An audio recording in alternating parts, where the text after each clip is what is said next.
वो पूछती है कि हमारे MTA में कोई पॉलिटिक्स के बारे में क्यों कोई प्रोग्राम नहीं आता, और वो पूछती है क्या वो मज़हब पॉलिटिक्स के साथ कोई राब्ता नहीं है, कोई लिंक नहीं है?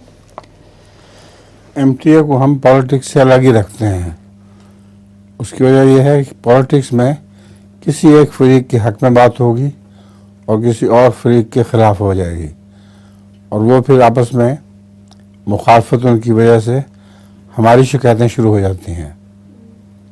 बाज़ सिखों की तरफ से भी शिकायतें हुई हैं कि हमारे मुतल्लिक़ ऐसी बातें करते हैं। हमने सख्ती से बंद कर दिया है कि MTA पर कोई ऐसी बातें न की जाएं। हमारा मोटो जो है MTA का, वो वही है जो हज़रत खलीफुल मसीह सालिस ने अफ्रीका में जाके दिया था कि love for all, hatred for none. इसका हमें बड़ा अमन रहता है। सबके मुताबिक मोहब्बत की बात करते हैं और नफ़रत की बात किसी के मुताबिक नहीं करते हैं।